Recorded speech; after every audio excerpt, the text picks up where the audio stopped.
Hello and welcome to another episode of Meanbrews. Today I'm covering Trappist Single. This was a difficult style to cover because it was only added to BJCP explicitly in 2015. It was previously covered under a Belgian specialty style. So there was a couple recipes pre-2015, but the majority are after that. And so I want to thank these people below for sending me their recipes. And letting me share them in this data set. The majority of the data here was actually user-shared recipes and not recipes I found on the internet. So let's get right into the data. I was able to get 19 different Trappist Single recipes, 2 best of show, 9 gold, 5 silver, and 3 bronze. The BJCP style is 26A, a pale, bitter, highly attenuated, and well-carbonated Trappist ale, showing a fruity, spicy Trappist yeast character, a spicy floral hop profile, and a soft, supportive, grainy, sweet malt palate. This is the Belgian table beer for the monks. This is what they drink at their monastery. It's their bread, their daily bread, and it's not a style that we're very familiar with here in the U.S. I didn't see a lot of evolution. There was some, but it's such a young style for us to cover here in the U.S. that we haven't seen a lot of change over time, and a moderate amount of variability between the recipes. Original gravity, anywhere between 1.044 and 1.057. The average was 1.051, and I will be actually on the high end of that, 1.054, because we are seeing a trend upwards on the original gravity up to that point, which is at the limit of the style. IBUs anywhere between 16 and 51. This is supposed to be a bitter and hoppy beer. The average was 35, right in the midpoint of the range. And I'm going to be right on that average, 35 IBUs. Color, very narrow band for color, 3 to 5 SRM. The average was 4.1 or SRM or 8.08 EBC. I'll be where my grain bill lies is just a little bit above that, but within the range. It's a very narrow band anyways. For the malt percentages, the average was 90% base malt. Next was adjunct at about 6% average. Crystal at about 1.8 and toast about 1.6. When you look at the base malts and the other malts, if they use that malt, anywhere between about 77 to 100% of the grist for base malts. I'm going to be right under the mean at about 87%. When you look at the other specialty malts, if they use them, let's say about 75% of the recipes used an adjunct. So the majority use a simple sugar or a flaked malt or flaked grain. Next most prominent is toast. Almost half the recipes used a toast, aromatic type malt or melanoidin. And then crystal malt, about a third of the recipes used crystal malts. I'm going to be using right at 2% crystal malt. I'm going to be using almost at the mean, about 4% toast, and then about 6.9, I think it was 6.9% adjunct in my recipe. We are seeing a decrease in the amount of crystal malts used, and these recipes that did use them, it's carapils. So pretty much not any flavor from crystal. You can say that putting in crystal 40, crystal 60, or any special B or any dark crystals is not for this style. If you are going to use a crystal like I am, use a carapils.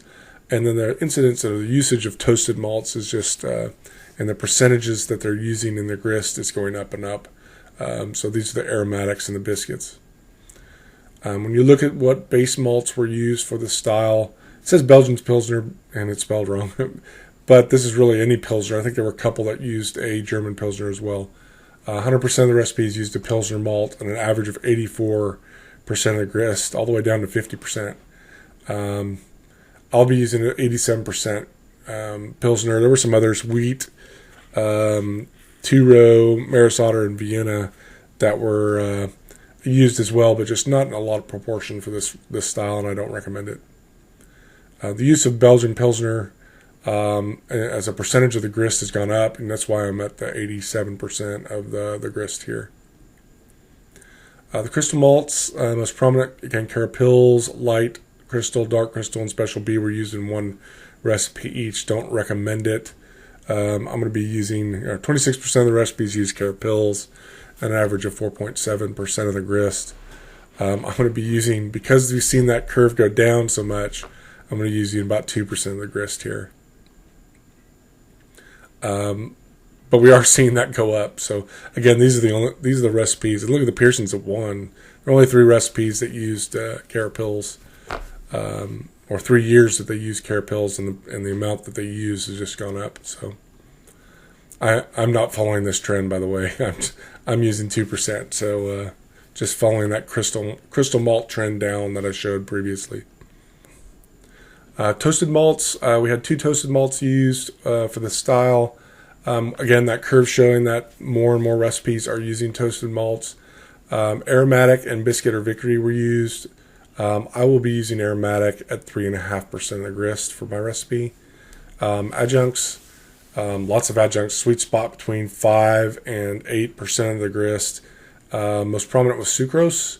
32%, about a third of the recipes use table sugar at an average of 6.4% of the grist. I will be using table sugar as well at a little bit above that, probably, well, actually right at 6.9%, I believe is what I'm using. What else? I looked at just the sugars parts of the adjunct and the percentage of the grist that people are using, and feel free to go up to 10%, around this range, 10 to 12% of the grist. Most of the recipes are doing this nowadays, so I'm at 6.9, but feel free to go higher. Bittering hops, we had 13 different bittering hops used. Sterling, Magnum, and Northern Brewer took up half of the recipes. I'll be using Magnum for my recipe, and the reason is we're seeing a drop-off of Sterling being used and not at all recently, versus Magnum being the preferred style. Again, this is a bitter style of beer, so make sure Magnum's probably the ideal hop for getting bitterness without a lot of hop matter in the kettle. Flavor hops, we had 7 used. Middle Frew, Sots, Styrian Goldings took up 3/4. We had some American and some New World hops here used in some of the later recipes. I'll be using Sots, more classical hops here. Aroma, we had 7 different aroma hops used. Sots, Sterling, and Styrian Goldings, again 3/4 of the recipes use those hops, which are pretty traditional for the style. I'll be using Sots. On the aroma hops, we're seeing more Sots being used and less Sterling, so pretty good trends here, pretty good correlation coefficients for why I chose Sots for my recipe. I had one recipe use a Whirlpool hop, and it used Belma. So I've never even heard of that hop. So don't recommend whirlpooling for this style. For the hop rates, we'll start with the flavor hops, which is the black curve.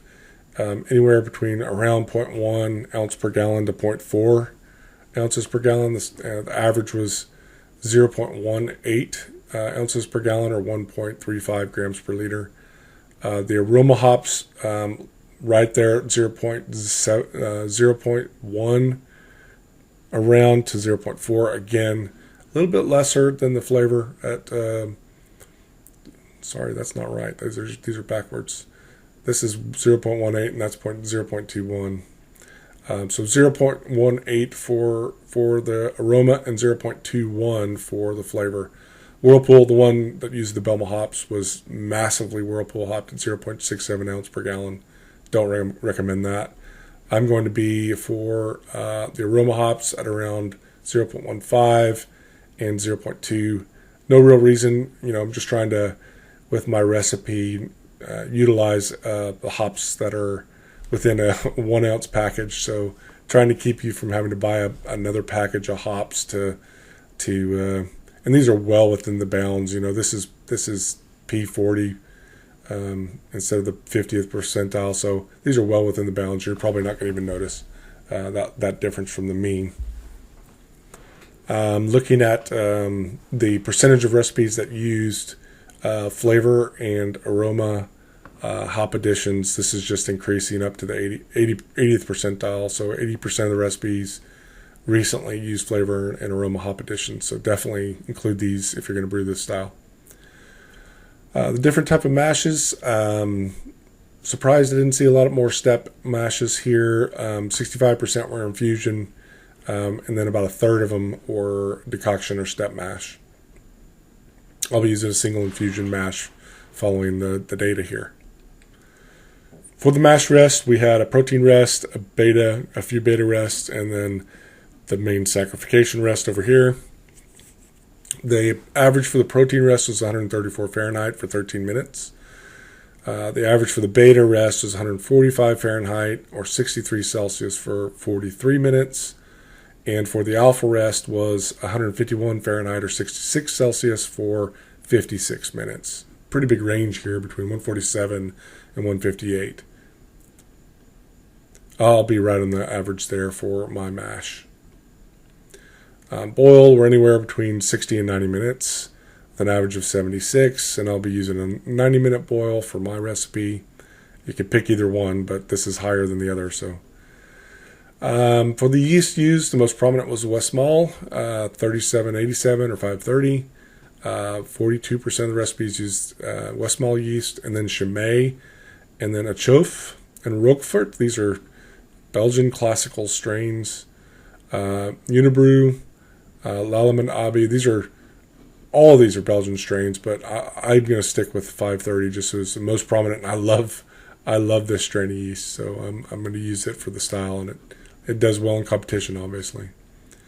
I will say the use of 550, which I think is the Achof, it was used previously, but it's just not used today, so it's trending down. Water chemistry. We had an average of 55 for calcium, 7 for magnesium, 16 sodium, 65, and 55 chloride.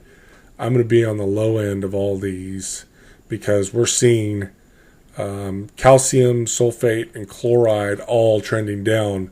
So people are using softer and softer water, for this style, and I think that's pretty apparent.